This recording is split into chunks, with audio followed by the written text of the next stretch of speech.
by the military-industrial complex.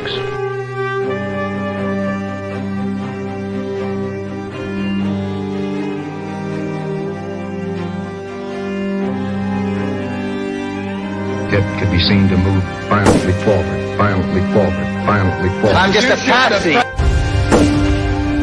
Like when they attack. I have a dream.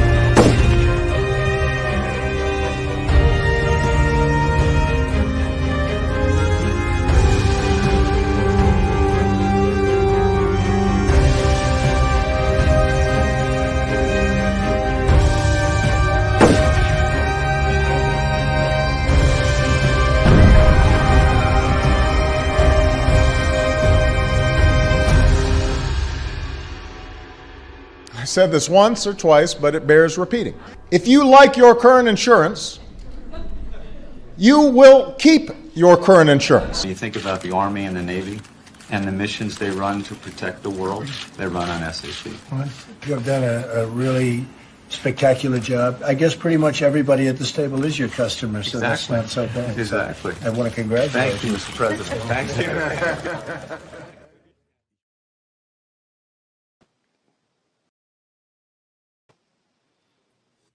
And then the cops came. It's one of my favorite lines from one of my favorite surf punk songs. Right. Well, this is one of my favorite hoodies to wear when I go raging late at night. I put on the Sutton and Quig, and everybody is like, "Oh, Sutton and Quig is here in the house." Yeah. So, it's a beautiful story. Buy these things; they're amazing. They're comfy and they're warm. You seem very warm, George. I am. It's on these cold days, it's nice to have something. There's nothing like a new sweatshirt. They have that loft inside. It's very silky and warm. It's very nice. Yeah, nice. Yeah. So get one of these and support the Duke Report. Yay! Indeed, and support George Webb. You can send your 3X shirts and sweatshirts to P.O. Box Business Supercenter, 1227 North Peachtree Parkway, Box 189, Peachtree City, Georgia, 30269. But now on with the video, as David Dubine says. Well, I got to give you credit, Peter. Last week we had a 40% uplift from our normal number of viewers because I think of your fantastic graphics where we had Hillary smashing the pumpkins. And, we also talked about things that we couldn't get banned for. So I think that we weren't self-censoring. We just didn't happen to talk about anything in particular that we could get banned for. And I think that the spidey senses of the interwebs know about those things. So, well, I mean, good for us. I mean, that's really great. I'm going to move this camera closer. So that's awesome. But then I said, well, can we have one episode where Hunter Biden smashing the BlackBerrys? So Peter doctored this picture up, and I think it's even better than last week. And even if they ignore the evidence, at least we could get a fun picture out of it. Well, it's funny, George, because I set this up and I forgot to hit publish, but I actually, for members of the Duke Report, I did quite a few pieces of art for today in order to try to get the right feel for the show. And so I just hit the publish button because it was sitting here on my screen while we're doing it. But I could share the different pieces of art that we tried. Let me see if I can figure this out here. Brave tab. Oh no, it's not Brave. Because of technical issues, I have to go with Chrome on Buy Me a Coffee because Buy Me a Coffee doesn't work on Brave. So I had quite a few different attempts at trying to get Hunter Biden smashing the BlackBerrys. And I wanted FBI agents in the background putting out fires. Servers were supposed to be on fire, and the FBI agents were supposed to be putting out the fire. And of course, GPT kind of there's the one that we went with. So if you like the art, you can keep the art. If you're a member, you can go onto buymeacoffee.com and you should have access to these things. Here's another one. And then I put them in a server farm. These are great. All of them are great. This looks more like Robert Mueller, though, And there's a woman on the right there with him. She's wearing an FBI outfit, but she has a machete. Like, I don't know where the machete came from. And again, this guy looks more like Robert Mueller. And then you got Whitney Webb there with an FBI shirt on the right side there. Oh, there you go. These are all great. It reinforces, like I say, even if they don't take the evidence that's been laid at their feet for 7. There's another good one. At least they're funny and they're great, and we made great art. You made great art, and we had a show where there was great art. So that's the worst thing that's going to happen. Well, it's always good when you have. Wait here. This is another GPT thing. Look at this airplane. Look at the wings on the airplane. It's kind of like the propellers on the planes that we were looking at the other day. Yep. Here you got. I love these. These are just great. I could just look at all of these. These are great. Oh, these are great. It just shows you that there is the alternate one that I wanted to go with, but you thought that was a little racy. You and my wife thought that this was a little racy for a show. Well, I just didn't want to sicken. I think people would throw up, and that's not a good way to start the show. But all these other ones are great. Yeah, they're all great. That looks like Rip Torn sitting off on the left side there from Men in Black. Yeah. On his. Whoa. Yeah. Now look at the hands on this guy though. Like there's a hammer with hands on it, just kind of floating in the sky. Yeah, that is interesting. Yeah. Anyway, these it wants to play me an ad. I'm watching them here on my local. Oh, it wants to play you an ad. All right. Well, we could stop, and like I said, members of the Duke Report will have access to all those images and reuse those images. Like part of the reason that I'm giving them out to people is because make your own memes. Use them to illustrate your own ideas and get those ideas out there on the internet. Because this is the only way we win. We win this way immediately. Yes. Immediately we're funnier and we have great art and we're enriched. And even if they don't subpoena them, we win. Well, if you can get people laughing at the Hunter Biden thing, they might pay more attention to it than wagging your finger at them or something like that. I don't know. Did you see Phelan McAleer's movie, Hunter movie? I went to the premiere. I can't remember what the name of it is. Oh, My Son Hunter. My Son Hunter. Yeah. I saw a little bit of it. I actually saw quite a bit of it. I thought it was a different director. Oh, that's right. Phelan produced it. Yeah. Robert Davi. Did Robert Davi direct it? Yeah. Yeah, I did see it, and I think what it did was they went sort of over the top on Hunter being the drugs and the prostitute thing and being childish. Mm-hmm. And they went a little bit with kind of a Brian Dennehy kind of Joe Biden father. A big strong guy, whereas I think Joe would have been better off being like a father who's trying to be a brother. But I mean, other than the casting of it, they did put a lot of it over there by you on Sunset Boulevard there at the. Well, they tried. I think they shot most of it in Yugoslavia or one of those Slavias. I'm not sure where it was done, but most of the movie I think was shot overseas. I think they did a couple of pickup shots outside, like the Chateau Marmont.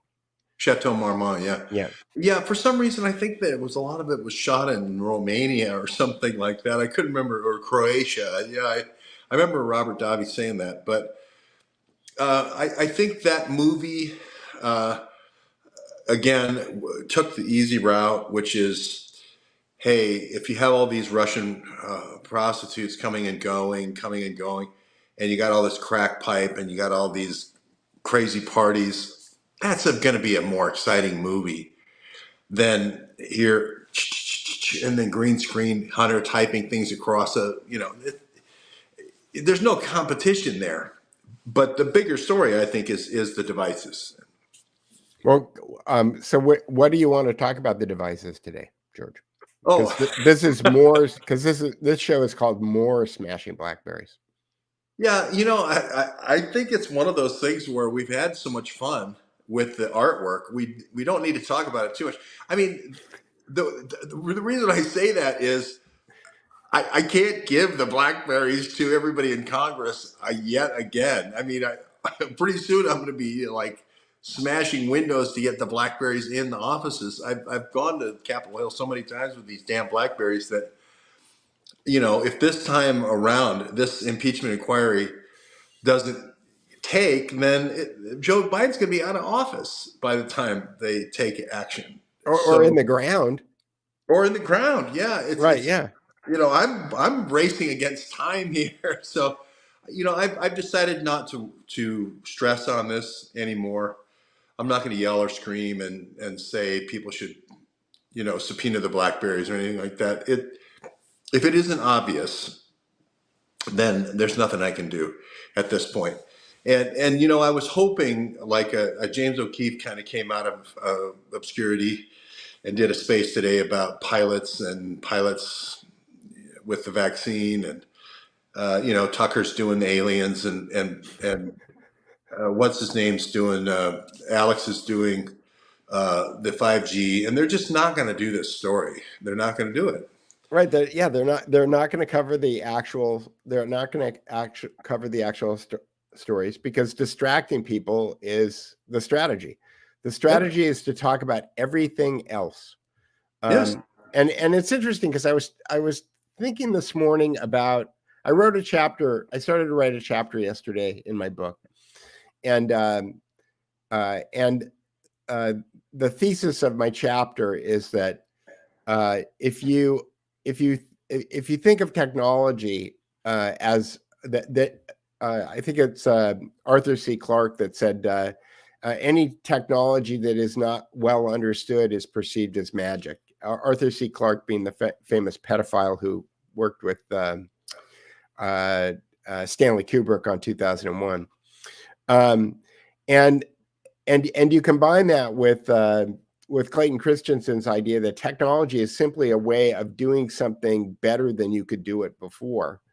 That using distraction as a way of keeping people from understanding what's going on is a form of technology, right? And that when that is happening, one of the other theses of this chapter that I'm writing is that there's basically three kinds of information that's imparted with words. There are facts, and facts are usually things that can be empirically proven, right?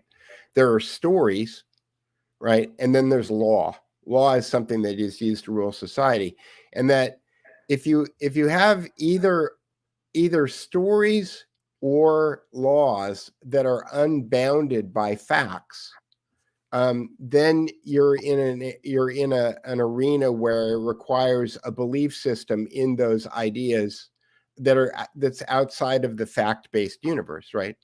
So, and in that case, if you're trying to prove something like you are with the Blackberrys, the only thing that you really have to go on is metadata, right? Because metadata is an attempt to take a story and then kind of retrofit facts onto the story by looking at the things that the fact-based information.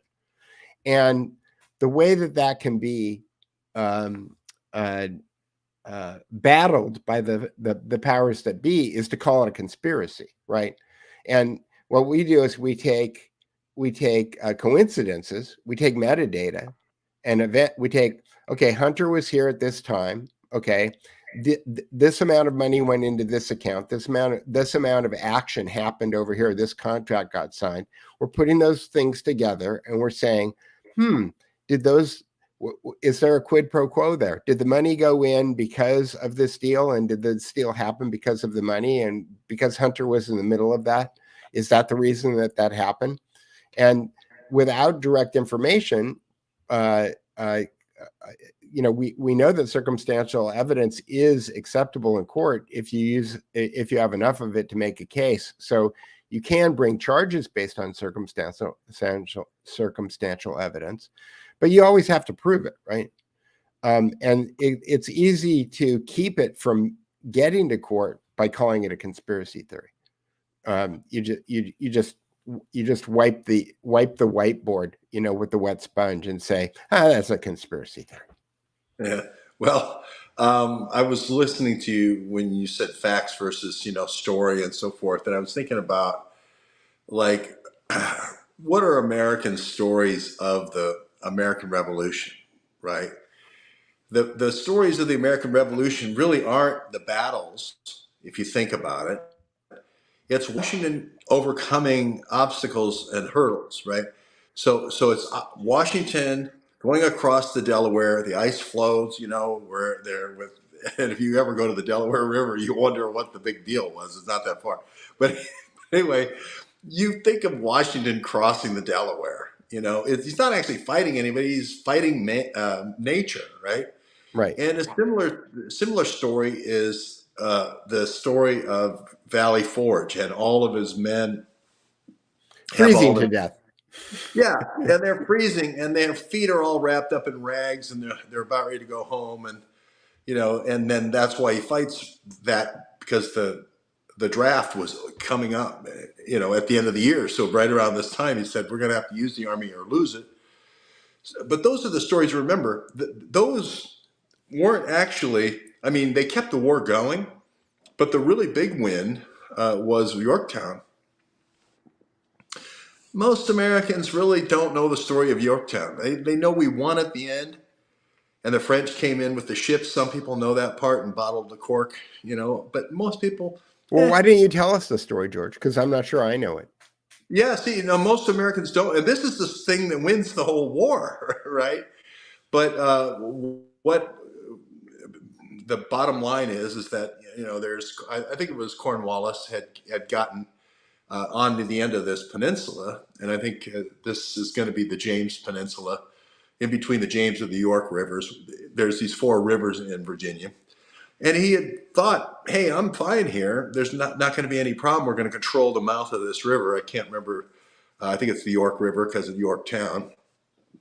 Anyway, he had no idea that Washington was doing a forced march from the north to go and bottle him up on the end of the peninsula. On the end of the peninsula, and it would have been fine because Cornwallis could have gotten off, you know, his guys off out of the harbor. But then the French had come in. De Grasse had come in and sort of bottled the harbor up.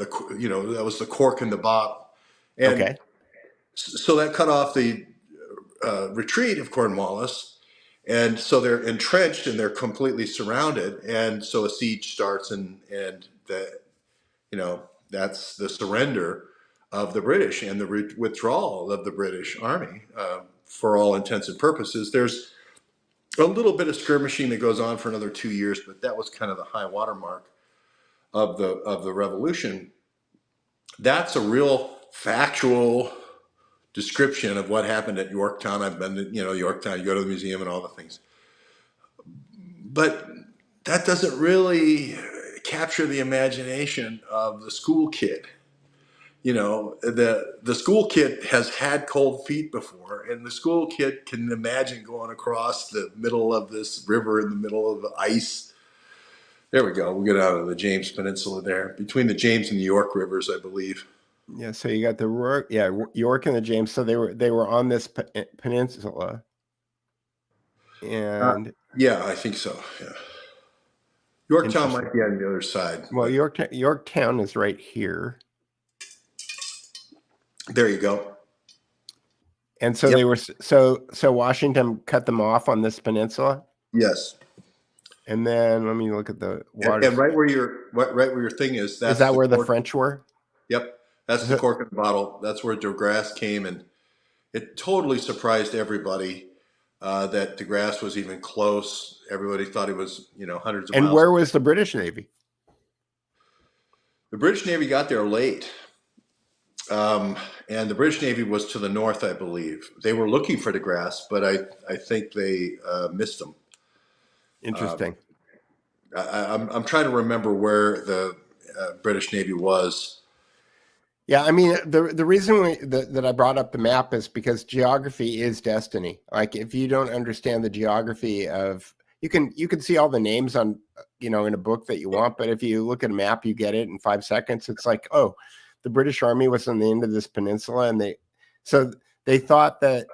So, why were they there? Why did Cornwallis go down this peninsula? Well, he was going to go do this campaign in the south because he felt like, okay, we control all the major cities of the north, and they were able to have farmers and whatnot supply the rebels and so forth. But the farms to the south, he figured, were the real breadbasket for the supply line. So he was going to do this campaign in the south. And so he's coming back up to finish Washington off, and ended up at this. I think he went to that peninsula there to resupply. I think he was waiting.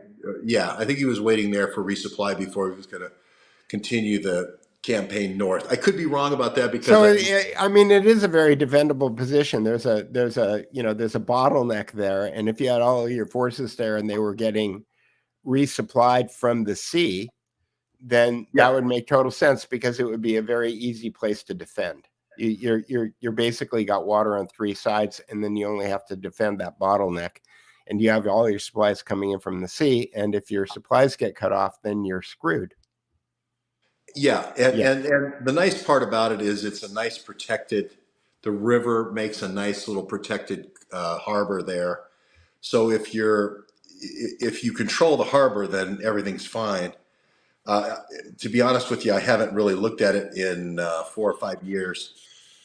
But well, I had never looked at it before, so thanks for that. Yeah, I'm just looking at where Cornwallis is and looking at Tarleton. Yeah, okay. So, this really, Cornwallis is like on the level of like a 5-star general. It's like capture the flag is game over. This would be like capturing Howe at the beginning of the revolution. It's kind of over, but it's just there's not a lot of. I love the story. I love to look at the maps and so forth and say this is Yorktown. This is where we won, but it doesn't have the same juice of the other stories. And the same thing with the BlackBerrys. Here's encrypted communication. We know this is the kind of communication you hide. Yi, who's the top intelligence guy, and this other guy, Ho, is the top intelligence Chinese guys. They're sending messages back and forth. The same thing is true for these people trying to get the uranium out of Kazakhstan. Same thing with the bioagents in Ukraine. All these messages flying all over everywhere. It's so much more fun to make pictures of Hunter Biden smashing the BlackBerry, because it's an active thing. It's kind of like the soldiers wrapping their feet at Valley Forge. It's more fun. Right. Well, I mean, it gets, bring it back to what I was writing about yesterday. All of these conventions that are used to control us are based on words and a kind of magic that words have. Because if you take words and you put them into something called a contract or a law, and then people swear to uphold those words, then you wind up with the ability to determine when and where laws get enforced if you're corrupt. And that's kind of what we're dealing with right now. The people in power have the power they have. Lady Justice on the front of the Supreme Court, she's got blindfold on because justice is supposed to be blind. The reason they put that statue up is because they want people to believe that that's how they operate the government. And that's kind of magic, right? They put up a statue and they tell people this is the way that we execute our government, but then they pick and choose who they decide they want to prosecute. Well, that's not blind justice. That's tyranny. But because you put the statue up, then people go, well, we don't have a system like that because look at the statue. The statue has a blindfold on. Don't you understand what that means, Peter? That means that justice is blind. But unfortunately, and again, when I bring it back to the point that you were making, it's all about words. The things that are going back and forth on the BlackBerrys, those are words. Yeah. Right. And they're not as exciting as a ChatGPT image, of Hunter in his underwear. So would you rather look at words that are kind of boring and dry and don't have a lot of meaning, except that they make some people rich and other people poor, or they make some people free and other people enslaved? Or would you rather watch, Kim Kardashian's butt or something? I don't know. I wouldn't want to watch Kim Kardashian's butt. I'd rather see Hunter. But people do. Oh, that's a whole nother thing, Yeah.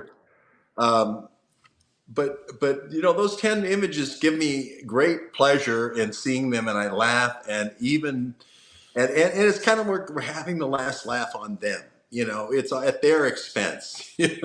So even if they don't do anything about it, we still are having a great time. Well, the good news is that we use that image in order to lure people to watch this podcast, where you and I are using practically nothing, but words to communicate with each other. So there's that.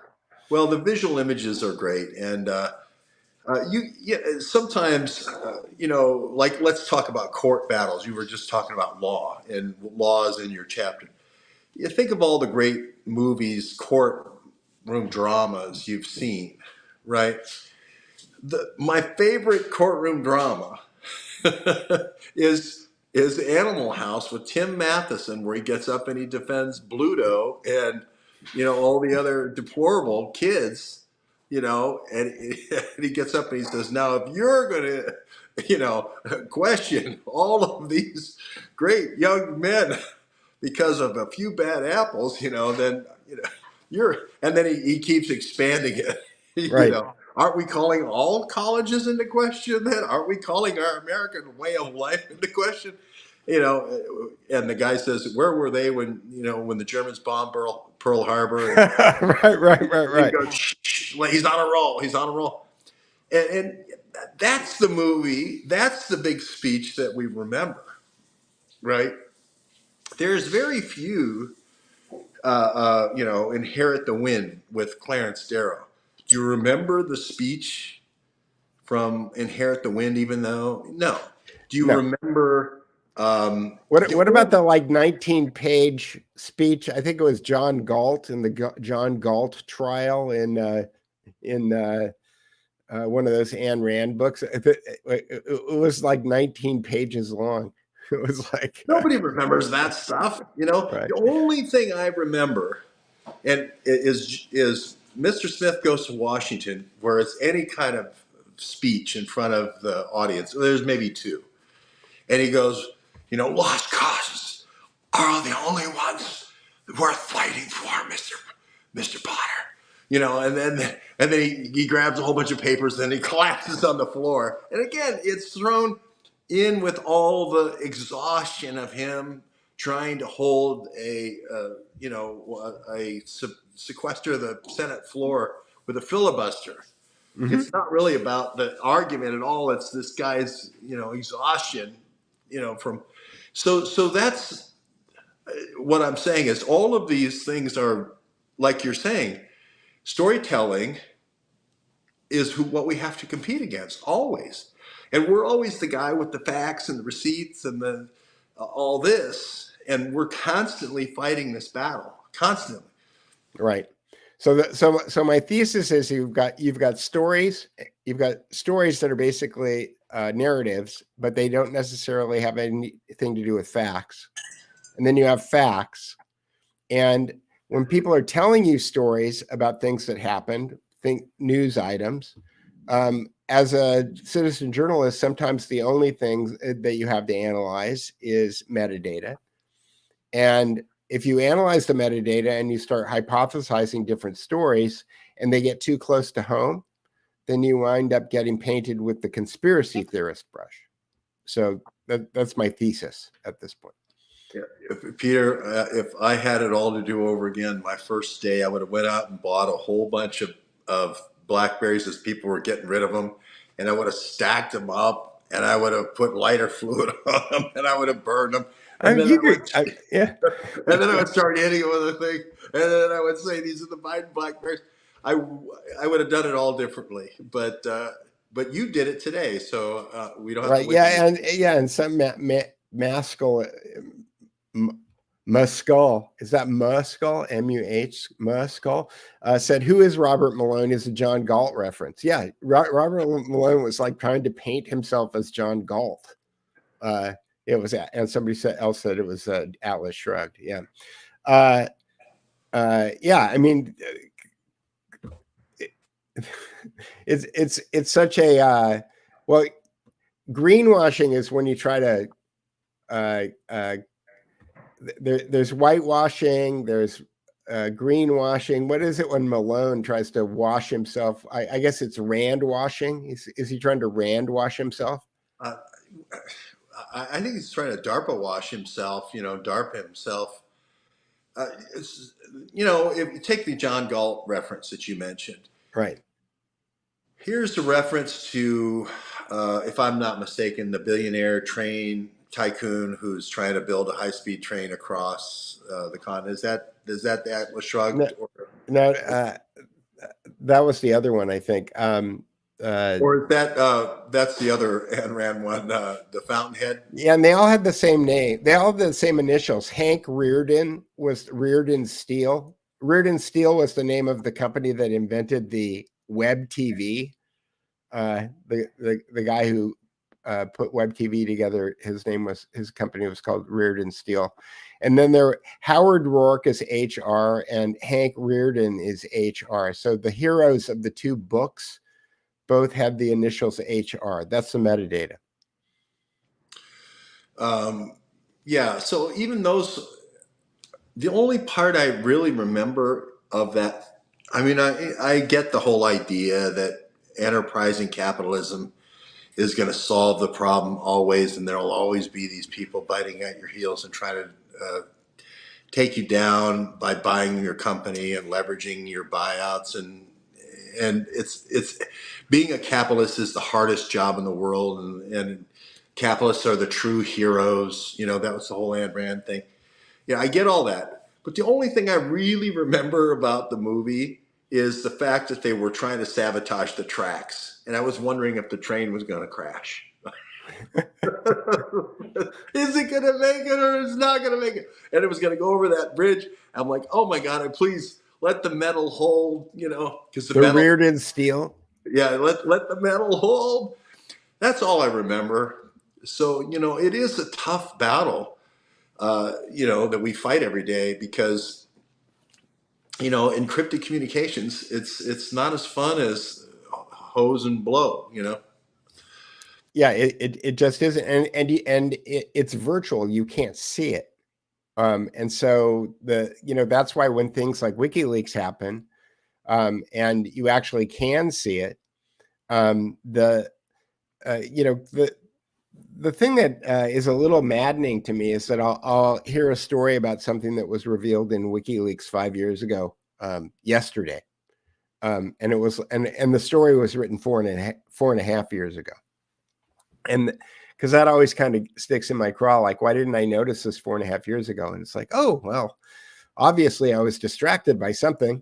There was something else going on that was getting my attention that day. And so I wasn't able to see it.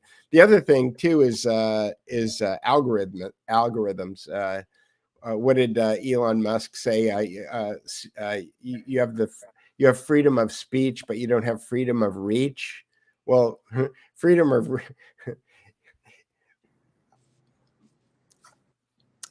anecdote. So I have a client who's a big celebrity. And when Facebook first started, and she was big on Twitter.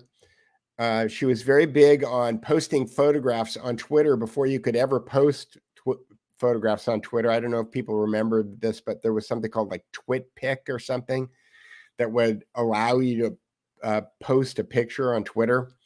And then Facebook came out, and I had to work with Facebook because this woman was such a big star at the time that Facebook didn't have these things called pages. They only had personal pages. They didn't have business pages.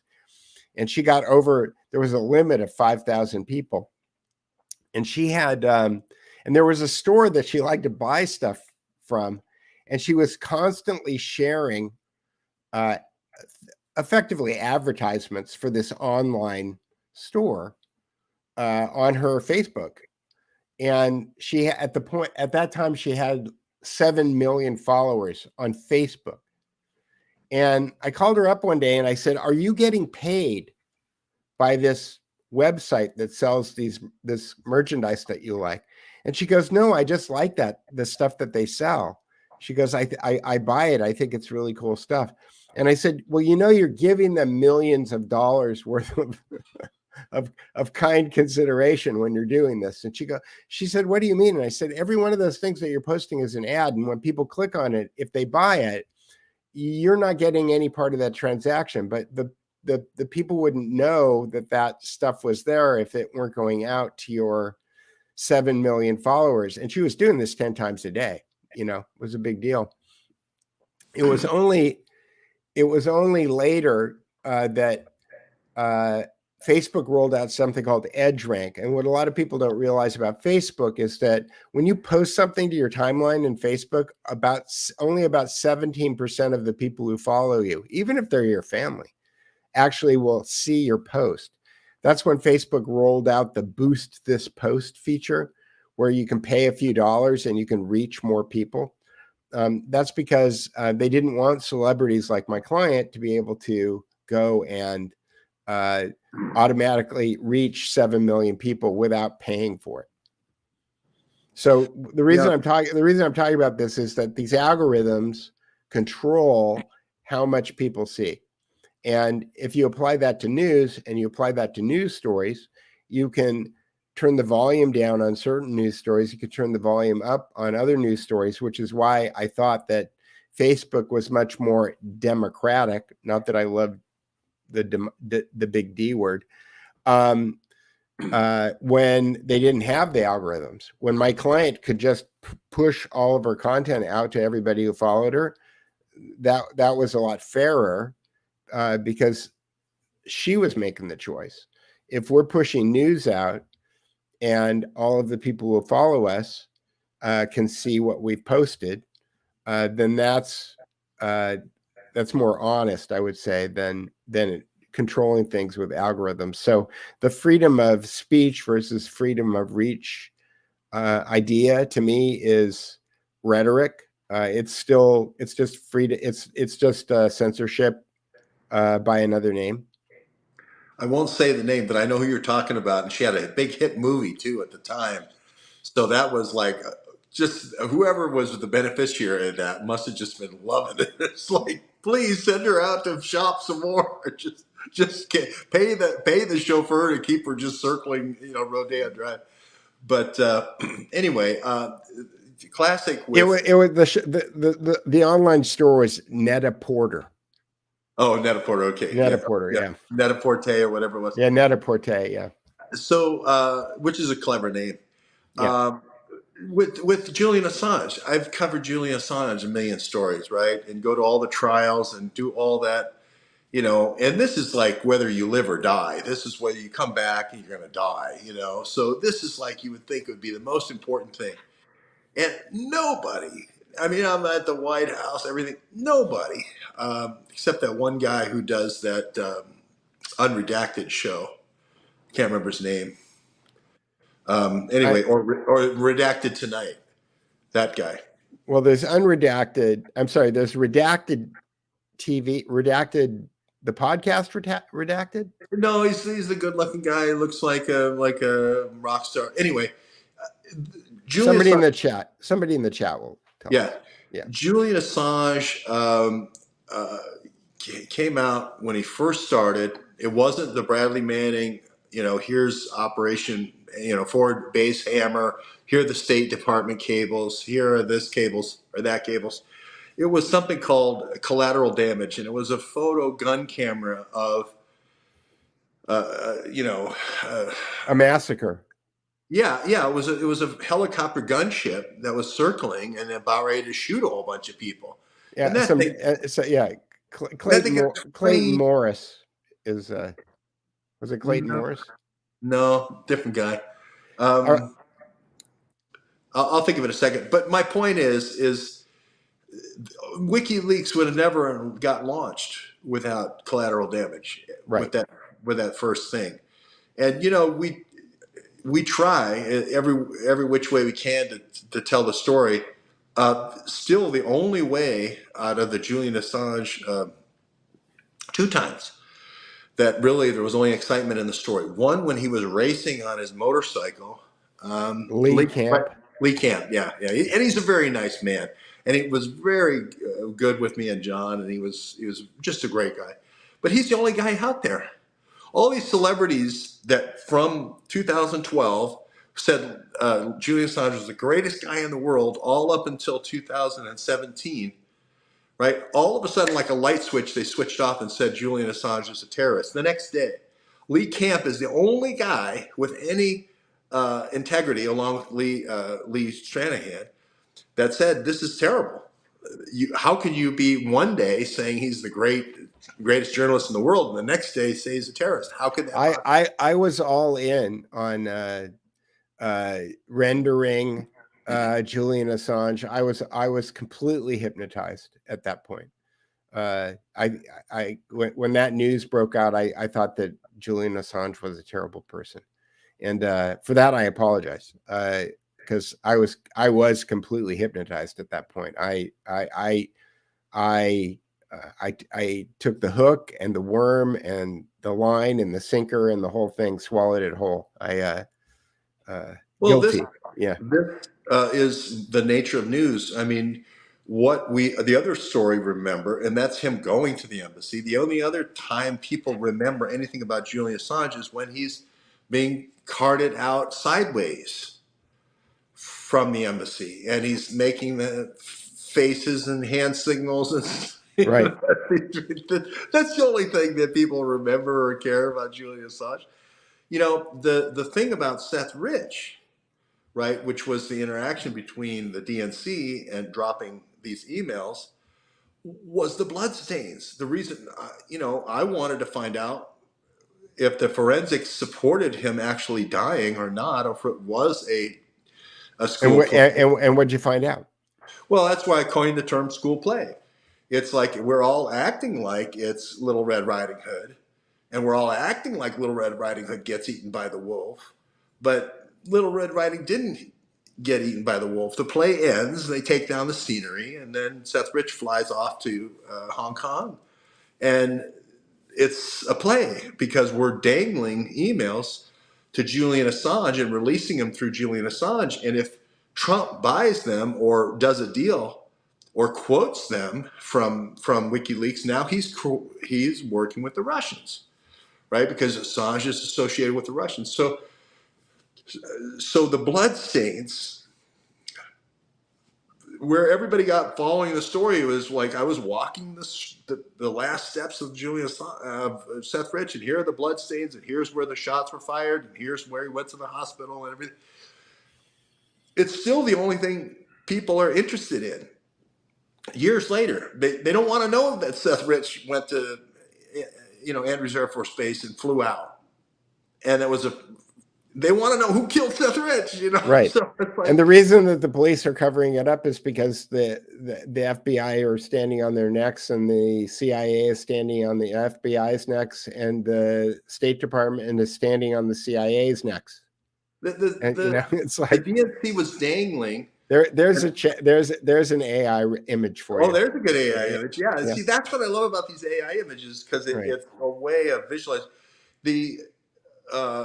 but they were dangling these emails. The DNC was dangling these emails at the Trump campaign. And, we were saying, hey, wait a minute. We're having people talking to us here saying he went after he supposedly died in the hospital, he went to the Andrews Air Force Base. Donna Brazil drove him, and then he flew to Hong Kong. So nobody wanted to hear that story. And but it turns out to be it's going to be the true story, and we still don't have the FBI files. And I do think there was a little bit of interest for a while when the emails were coming out on a daily basis, 50 at a time, because that's about how much people can read a day, Right. without being overwhelmed. So that was brilliant as well, how they doled out a little bit every day. And then it was a big news item every day. It was a new Right. Well, headline. it's synthesis, right? Because we do have a limited number of things that we can keep in our head. I can't remember. I think the magic number is 7. The reason that telephone numbers are 7 digits, usually 3 and 4, is because that's the maximum number of digits that people can remember.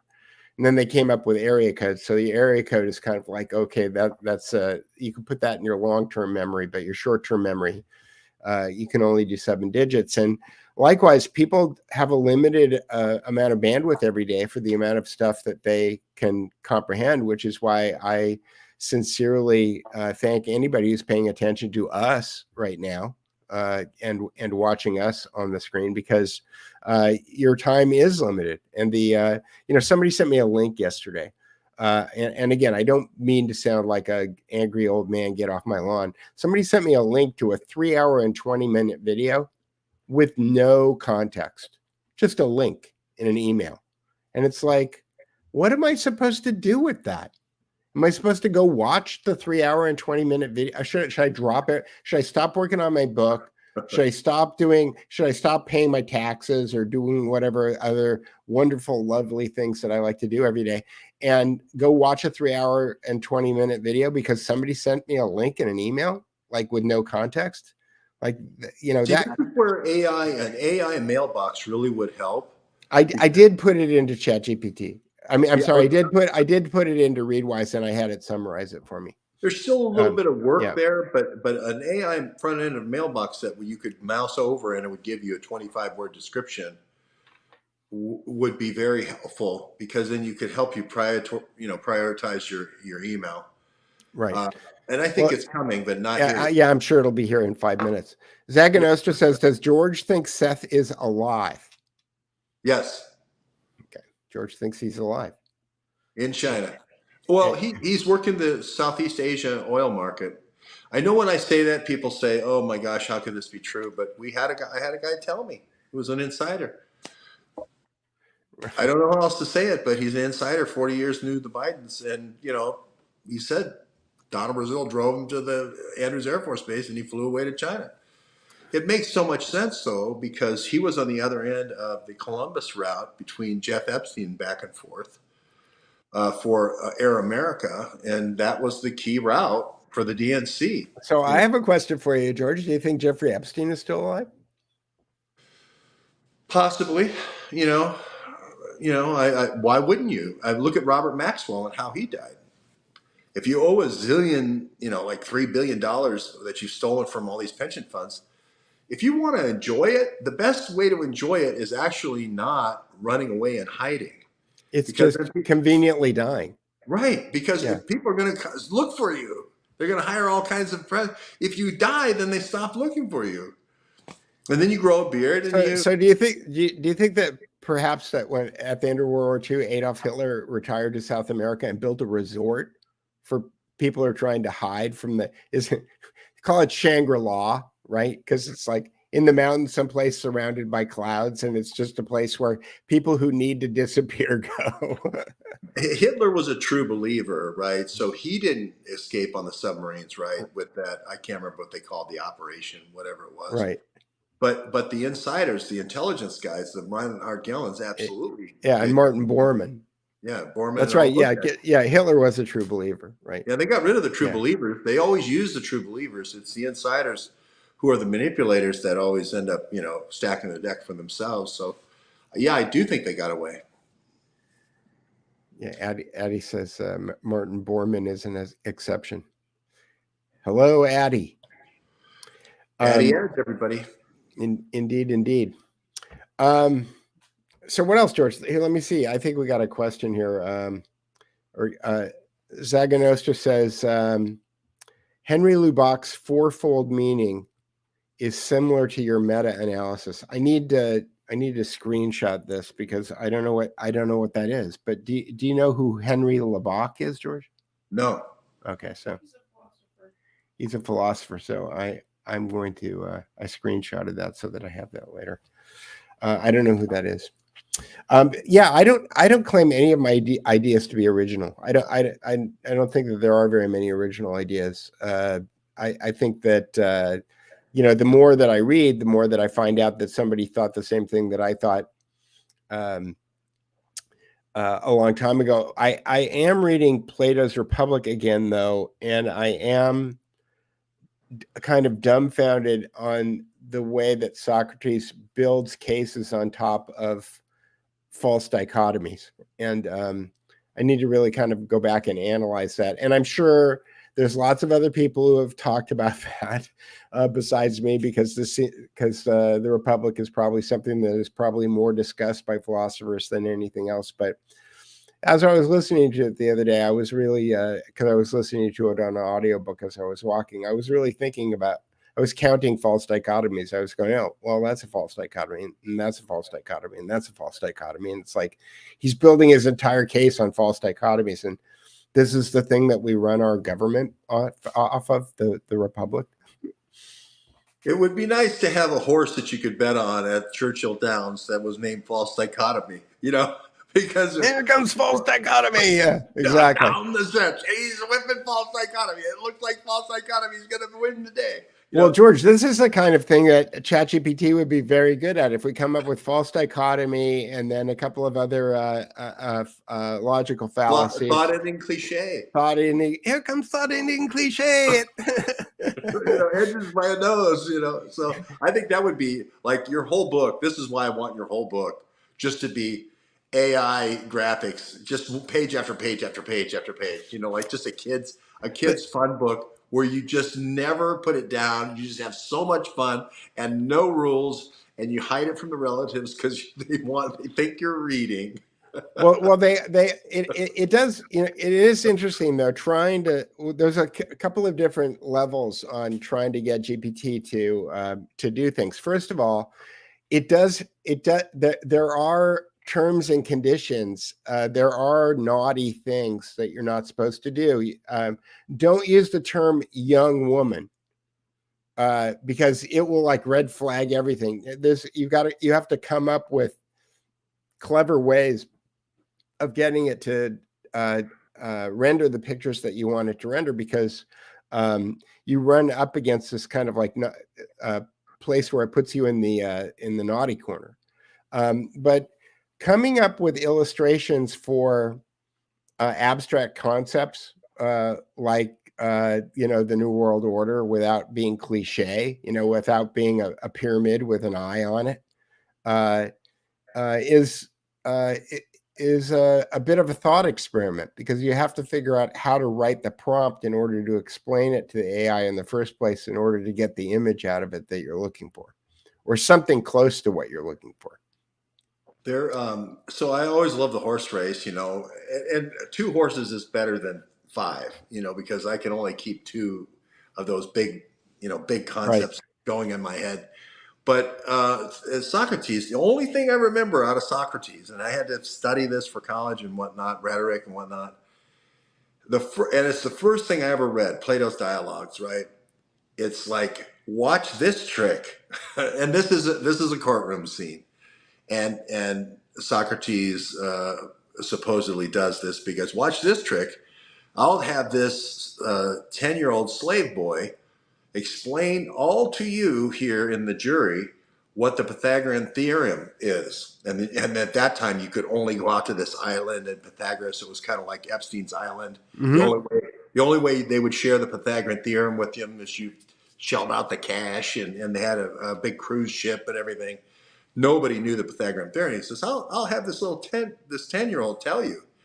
And through a series of questions, boom, the kid lays out the Pythagorean theorem. And that's what I do like about AI and the Socratic method with AI is you can take something as complicated as biology or immunology or whatever, and through a series of questions, just keep breaking it down. Like we have the summarizing tool for the scientific studies, and we have the way of asking these questions to the Chat GPT. You can lay it out just like Socrates did with the triangles, and so that's what I try to do when I write is to make it approachable. But how are you going to beat the 12-year-old slave kid with the sandals? See, I don't think you could say 12-year-old slave kid with Okay. GPT. It would say Do I have to say the yeah, Mykonos kid? yeah. Okay. Yeah, you have to figure out clever ways of describing someone. When I was having Queen Elizabeth I sitting next to somebody who was obviously a slave from that period, I had to describe them as a sub-Saharan African in modest dress, or I think that's the way Can't that say loincloth. you Okay. can't. Yeah, you can't. Yeah, you like I said, you have to be clever about the way that you can get it to render the images that you want. And like I said, abstract concepts become a big challenge because it's not. And this is why I am not threatened or scared by AI in any way, shape, or form. It's not that smart. It's like Google. Google. The only reason that Google knows what to recommend to you is because of something called the PageRank algorithm that was written by Larry Page. It doesn't have anything to do with pages, web pages. And the PageRank algorithm basically says that if there are more people that link to this page than another page, then that's probably the page that you're looking for. And it was based on a PhD. I think Larry Page's dissertation was on the value of citations in academic papers. Yep. And he found that the more citations that an academic paper had, the more relevance that it had, or the more apparent relevance that it had. And so he just took that PageRank idea from citations, applied it to URLs, and boom, he had Google. Yeah. Well, and speaking of recommendations, see how I did that? I do. If you want to support Addy Ads, there it is. Less Tragedy, More Hope, and then Citizen Journal and Rock Island Virus.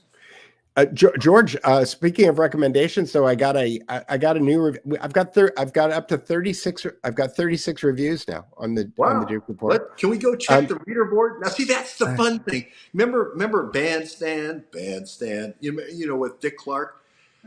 You know, you didn't have to listen to the whole song. They'd play a little bit, and then the kids would be there listening to it, and they'd always say the same thing. Oh, it's got a really good beat. Yeah, it's got a really good beat. Okay, play the song, you know. And then went on, and they played like 30 songs during American Bandstand.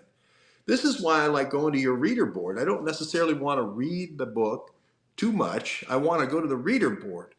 What do you mean the reader I mean board? the top listings. How's Peter doing in communism this week? How's he doing in I've dropped down from, well, again, the thing is, as George pointed out, is the first few days is that you get under new releases, right?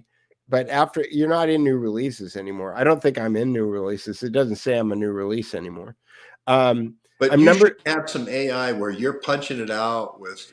Well, here's what happens: the more people that leave good reviews, and the more people that wind up buying the book, then you legitimately like move it up. So I'm number 69 in Radical Thought, number 129 in Democracy. So I'm in the top 200 in Democracy, and in the top 147 in Communism and Socialism.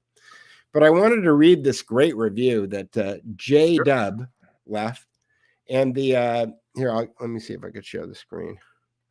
So, and thanks, J Dub, because you know, using AI to help me write books is great, but having human beings write legit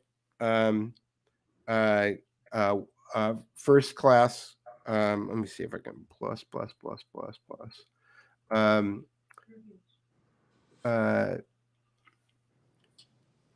Reviews is a good thing. So here we go. The title is First Person Confession or Third Person Hyperbole. Peter took a book that has been considered anti-Semitic by many because its authorship was attributed to Jewish power brokers and used AI to remove all the racial and cultural references. What's left is a mysterious manifesto written by a one world government insider circa 1905. Or perhaps the original writer was writing a hyperbolic critique of an ethnic community's aspirations based on personal observations. I think that's a really good point. Regardless, Peter's work is a remarkable translation of a handbook detailing sources and methods that look all too familiar in relation to world events that have transpired over the last couple of years. It reads like The Prince by Machiavelli meets the Federalist Papers, almost like those spy movies from the 1970s where the hero is tied up, soon to meet his demise, and the villain spills his guts on all the details of his master plan before he leaves the room, giving the hero an opportunity for a dramatic escape. That being said, the parallels between what was penned back in 1905 and what we see happening in Europe, in universities, large-scale protest movements, etc., is eerily similar. It seems as though the veracity of the original document is confirmed as far as the methodology is concerned. Whether the original text is forged, plagiarized, or even fake at this point is immaterial, as the principles described are definitely applied in today's geopolitical machinations. The synopsis at the end that describes the unfortunate fate of Lord Northcliffe is extremely eye-opening and a real head-scratcher until you understand the context of what was taking place at that time in Britain and Palestine. Altogether, a fun read that will make you see world events in a whole different light if you choose to. So I thought I love it when I get reviews where somebody obviously the book clicked with them and they understood exactly what my intent was. So thanks for that, J-Dub. One thing Thanks. I can say, J-Dub, is, man, I wish I could write like that. That is beautiful. That is beautiful. That is one beautiful piece of writing right there. It really is exciting, and a lot of colorful illustrations and examples, with the James Bond character and so forth. Right. But it really is like that. That is what the book gives you, is it kind of a reveal. And then at the end you go, oh shit, that happened.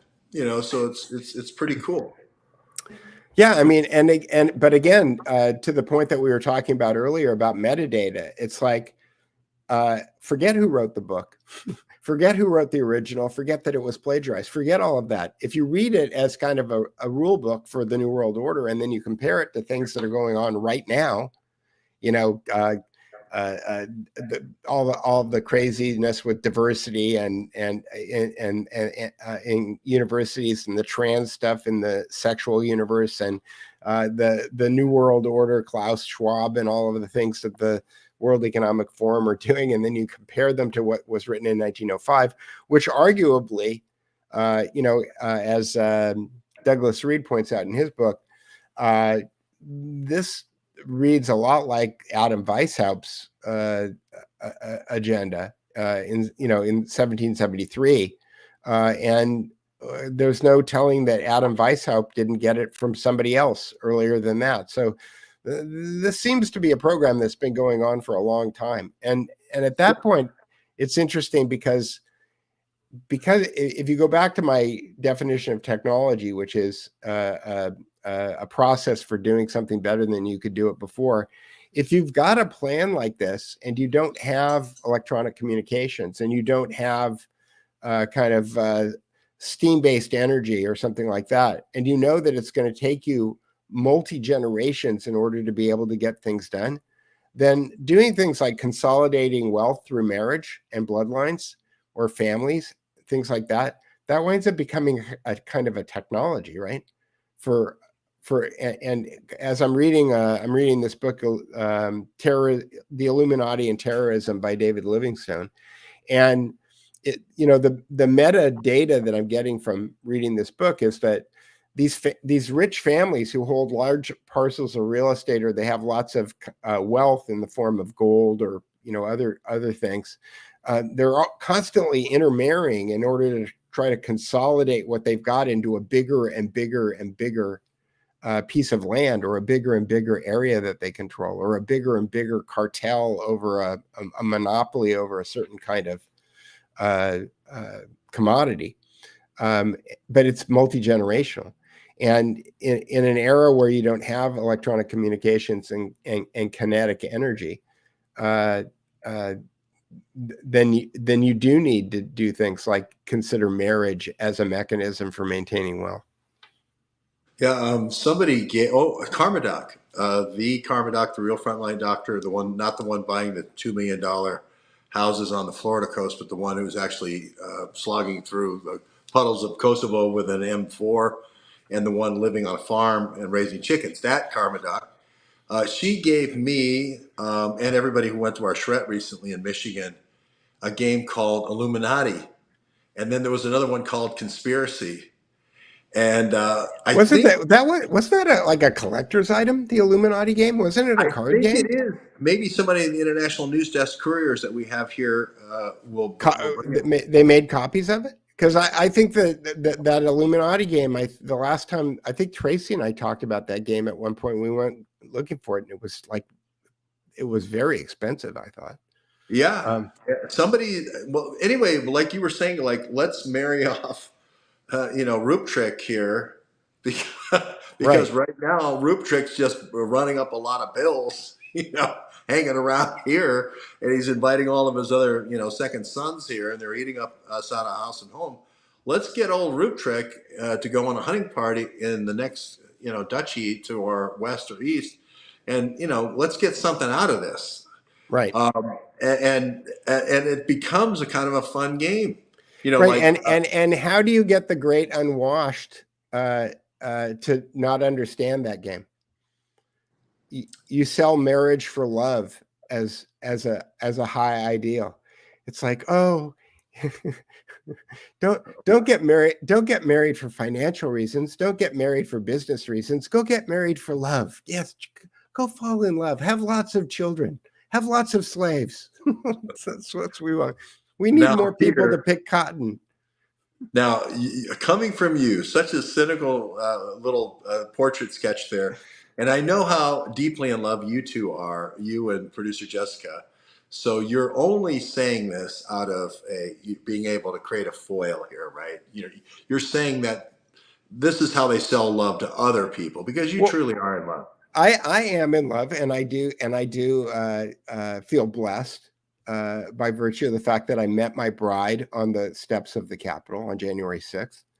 But it's a funny story, because I have a neighbor who can hear through my walls sometimes, or my ceiling, as it were. And I know that I'm pretty sure that it bothers her greatly that my wife and I are so affectionate to one another out loud constantly. I think it's kind of like a rock in her shoe.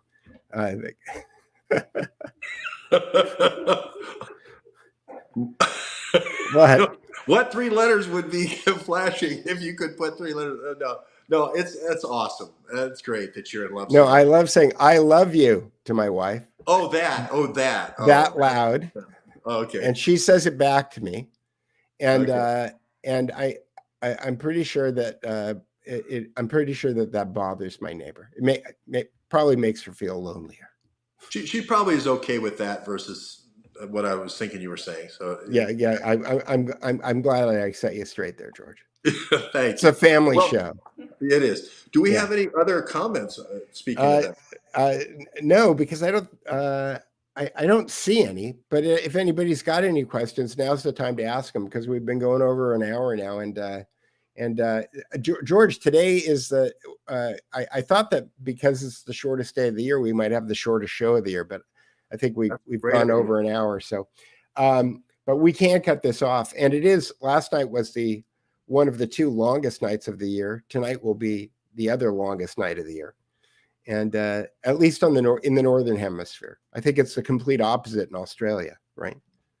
Well, let's see. Now, Sunday would put us on Christmas Eve day, so I don't think we're going to have a show on Sunday. I don't think. Okay.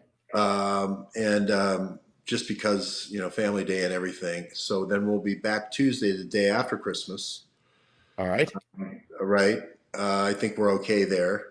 That works for me. Yeah. Okay. And then up on the calendar, just not to belabor it too much, but calendar corner. We have a couple of debates coming up before the Iowa caucus. And the only reason I bring it up, I think the CNN's going to do a debate before the Iowa caucus, and ABC's going to do one before the Iowa caucus, and they're going to do another one before the New Hampshire. If Trump wins those two, and that's going to be like on the 20th of January, a month from now, or less than a month, we'll probably lose a couple of extra, candidates.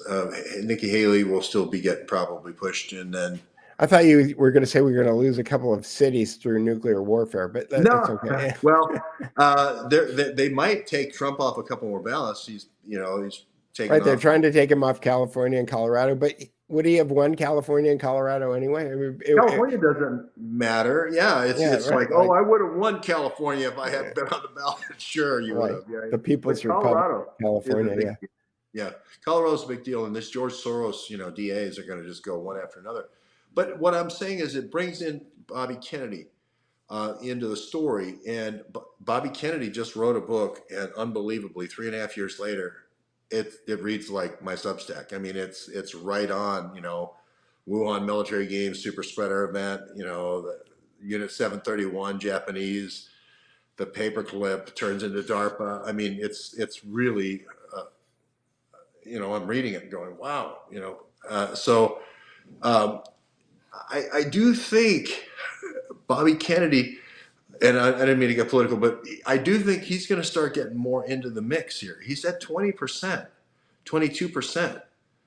And if Trump isn't allowed to, let's say, run in Michigan, Pennsylvania, Georgia, and let's say Colorado, let's say there's 4 or 5 disqualified states, Bobby Kennedy wins those states because the Trump people mostly will probably vote for Bobby Kennedy.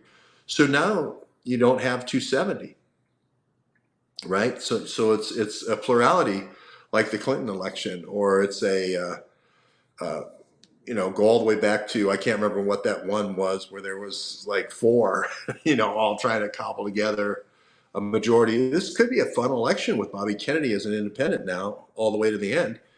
And I did a Substack, or excuse me, a space that said, what if Bobby Kennedy and Trump said, okay, you want to take us off the ballot in Colorado and these other states?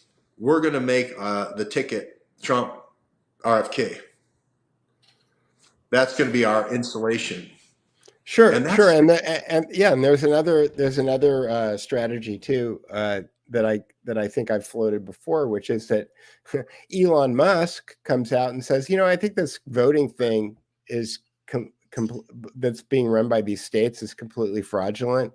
I'm gonna buy this company called Votes, VOATZ, or I'm just gonna use their patent, which is biometric blockchain voting, and I'm going to register more voters in the United States of America and validate that they're actually legal residents than the existing system. And then I'm going to have my own election on X. And I'm going to send my own delegates to the Electoral College. I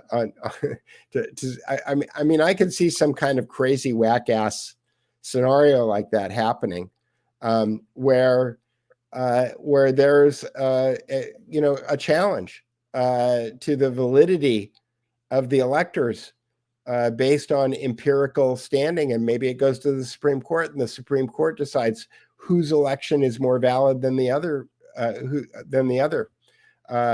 you know, I could see weird stuff like that, scenarios like that happening. That sounds pretty cool. That sounds like I think that sounds like the coolest outcome possible. Yeah. And this kind of leads to the only question that we've got here at the end, which is, can the globalists fail on this guys? They have failed on this multiple times. World War I was one attempt. It didn't work, so they had to do World War II. Failing doesn't mean that millions of people aren't impacted, because millions of people wind up getting impacted. But if you understand what the long game is, which is one world government with a totalitarian philosopher king, right? Which is why I'm listening to the Republic right now. This is all Plato, right? Their goal is this Plato's Republic with the philosopher king. And this is their methodology for getting there. And they have failed many times. They failed in the Cold War. They failed in World War II. They failed in World War I. But it's incremental. They fail. 100 million people die. They try again. Another 100 million people die. They try again. The difference, I think, this time is that I think that there's enough people who are starting to wake up, who have critical thinking skills. They thought that they could control it when they uncorked, when they let the genie out of the bottle with the internet. They were so desperate for having this kind of, and George, this reminds me a lot of how do you remember how flat-footed Bill Gates and Microsoft was when the internet happened? Oh, they were my customer. Yeah, bad. So for people who aren't old enough to remember, this is a boomer memory. Microsoft was well on their way to having a complete monopoly on desktop computer technology globally when the internet happened, when Netscape Communications released the browser, and when Apache created a web server application. And Microsoft didn't have any internet strategy. They didn't have any devices that were IP enabled. They didn't have a web browser. They didn't have anything. And this company, Netscape, it started out as Mosaic. It started out as the University of Illinois at Champaign-Urbana Center for Supercomputer Applications. Mark Andreessen was a smart kid, undergraduate, made man that wrote a web browser called Mosaic that uncorked the internet. And at that point, information was free. And this is the old hippie kind of dream of information wants to be free. And that's why so many of the conspiracy theories in the late 90s and the early 2000s just exploded out onto the internet, because there was no filter. And and then Dave Weiner came out with RSS, and then the blogosphere happened, and then it really started to get out of control. And that's when they needed to pull it back. And that's when social networks happened, because it was really an attempt to kind of like destroy this literal democracy of information, information was being free. I don't think that they've recovered from that. The fact that we're having this show right now, and that the people who are listening to this show right now, are testimony to that. The reason that the fact that James Corbett and Richard Grove and Jay Dyer could do the things that they do, the idea that people like Jimmy Dore, who had a specific mindset 5 years ago that is completely being erased in front of us. These are things that are very, very difficult to manage. And that genie being put back in the bottle is very difficult. That doesn't mean that they can't do it. They keep talking about this cyber polygon. They keep talking about the idea that there's going to be some kind of big event on the internet that's going to force everyone into having an ID in order to get onto the internet, which means that JBGT7, who I don't know, who makes great recommendations of books to me, who I have no idea who this person is. I don't know. I wouldn't know how to get in touch with them beyond the chat on this show. That they wouldn't have the ability to communicate with me anymore without having me see their name. That's where they want to take it. They do have the ability to do it, but it's not going to be without a lot of coercion. And one of the things that I know is that whenever you make something illegal, you create a black market, and information isn't any different. There will always be a way if you try to tamp something down, which is why I think that, an EMP, a giant EMP, a giant coronal mass ejection from the sun right now, that might fix things. That might set the new world order back a little bit. It would set all of us back. Again, hundreds of millions of people might have to be impacted on that. But anyway, there's lots of different ways that this can go. And I think that getting blackpilled, which is why there's Greg Reese is a guy who used to make videos for InfoWars, and he's got his own channel now. I guess he left.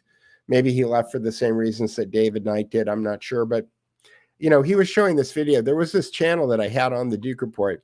And this guy does very well-produced videos where he talks about the fact that he thinks that the polls are going to flip like in the next decade. And when that happens, it's going to be catastrophic. And the reason that I don't have that guy on the Duke Report because if that happens, like there's no planning for that. Yeah. Right. There's not enough food that you can put away someplace. Right. There's not enough food and ammunition.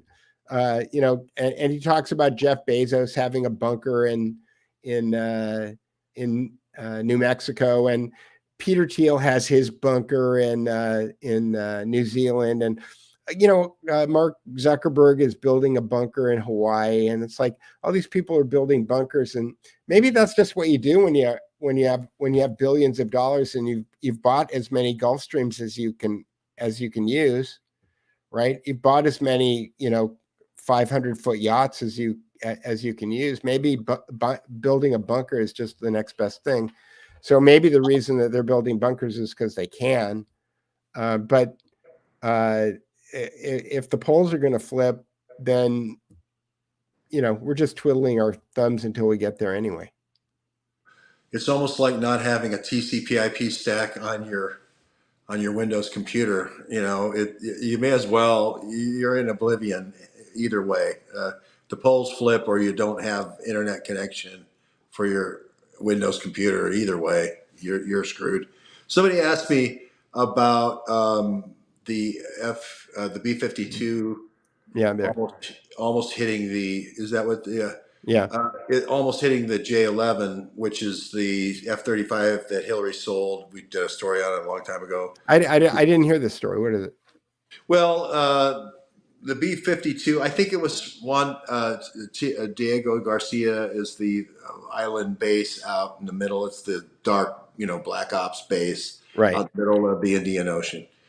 And I've interviewed a couple of people who work out there, but it's like Britain's main deal, right? When they want to do something in Sri Lanka, they launch the thing from Diego Garcia. Right. And but anyway, a lot of the South China Sea now, these islands that are between the Philippines and China, are under contest, and a lot of them are basically coral airstrips that have been put there so that the Chinese can claim territorial waters. Apparently, there's some surveillance or something going on with the B-52, and there's a near miss type collision that occurred. Is this a psychological operation that we're going to war with China to get us off of the coronavirus? So people forget their dead relatives. Maybe, I don't know. It has the ring of a false flag. World War III always seems to get people's attention. Right. It seems like there's not much at Diego Garcia but an airstrip, and like it's really like it's an aircraft carrier in the middle, and just to show people where it is, I'm zooming out, and it's between India and Madagascar. It allows Britain and the United States by extension, and CIA and MI6 to control the shipping lanes, both going north through the Suez Canal and also south around the Cape of Good Hope. So it is strategic, given how fast jets are. So you know, when you see a B-52, you know, B-52 is like 70 years old, right? They were running in Right. Korea. That's a lumbering thing that usually has a lot of spray or bombs, right? It's going to Hmm. be it's probably sent on a bombing run to blow up some temporary island, right? It's not like a C-8. I can't remember a P-3 was a Poseidon. A P-8 is I can't remember the name of the spy plane. It's not a spy plane. The B-52 is no longer being used. It's the C-8, which is a 747 that's been retooled. So what? I mean, maybe they were going to bomb a runway or something. I don't know. But apparently, when they do these Top Gun maneuvers, it's a way of saying, you know, that's no longer your airspace. So we'll see what happens. But if this gets cycled up into a World War III situation to get you to forget about Gaza, to get you to forget about Ukraine and all the money we've given to Ukraine, well, then it's probably something that I would do it during an election or over Christmas, so that this will be what everybody talks about over Christmas. Yeah, I hadn't heard the story, but I have been head down writing my book. So Yeah, there's I didn't know about it until this person asked me the question. So I mean, we'll see, but it seems like a diversion. all right. And last thing, Can Detect says, I have an idea to make a killer shirt, Mr. Duke. Make it. Just make the shirt. Don't tell me to make the shirt. You are here in black on the front, and go here with the Allison V logo with a white background on the back. That sounds like something that the Allison V guy should make. Well, maybe that's who's recommending it. Maybe it's that Can Detect.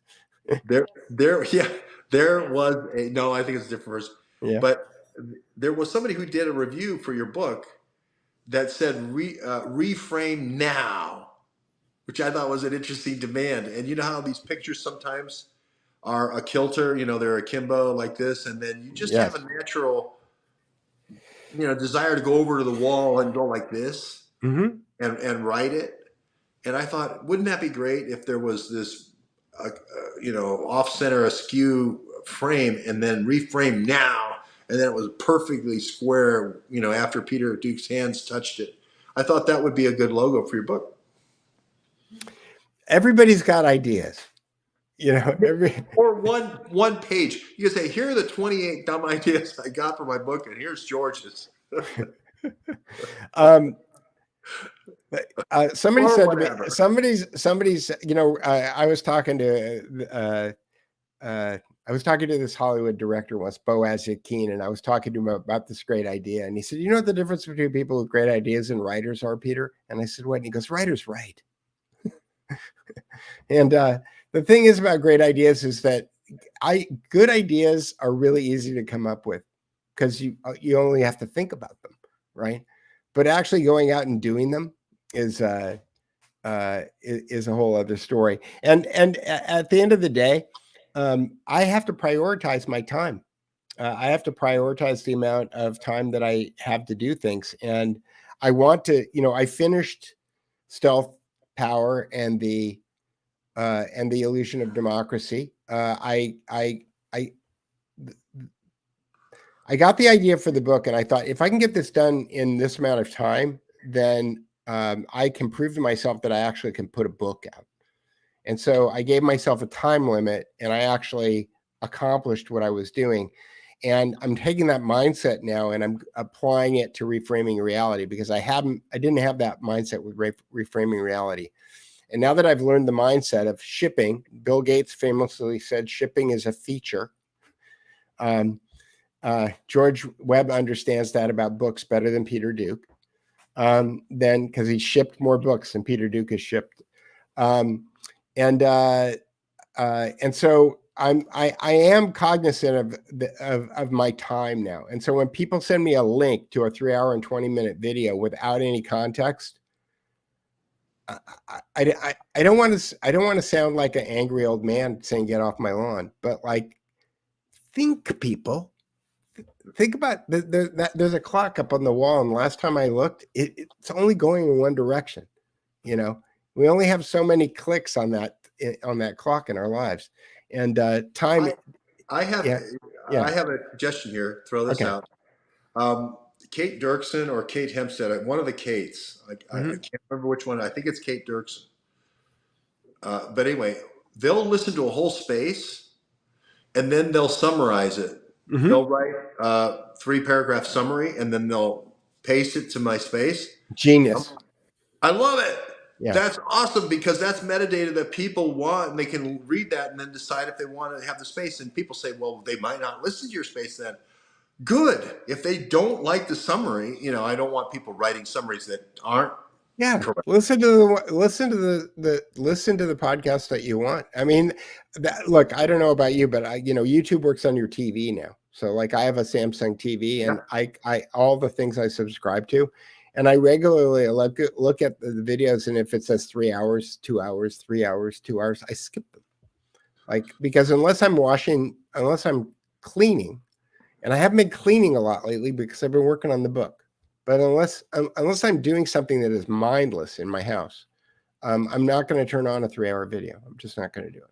So, last thing, Dan Hanley in Pakistan, 9/11 Pilots for Truth, asked me to introduce him to Jimmy Dore. And Dan, I don't know Jimmy Dore, and we don't broker or book for Jimmy Dore, but I'm throwing it out there in the ethernet. Jimmy, if you're watching the show, Dan Hanley wants to talk to you. Well, Jimmy Dore Comedy, I think, is his website, or jimmydore.com is his website. And there is a P.O. box, or there's an address. He has an office. There are ways to contact him. I actually sent a book to Jimmy Dore before I handed him one. So there are ways to get in touch with him. Jimmy Dore is very organized. He's got a producer, and my guess is write a thoughtful introduction to his producer, and pitch him, and make it really short. Assume that there's something in Hollywood called an elevator pitch, and it's the idea that you've got a movie, you want to make a movie, and you got to be able to pitch your movie in the amount of time that it takes to get on an elevator with somebody that you run into, and they get off the elevator. It's called an elevator pitch. So, and I'm trying to think of, and my producer's giving me the wrap it up, Peter. Wrap it up, Peter. So, not Sunday, but Tuesday. Is that the correct? Yes. All right. And with that, we went extra on this show. We went extra on the last show to make up for. Indeed. And you've got the wreath in the back. So I'll say this to you and everybody watching. George, Merry Christmas.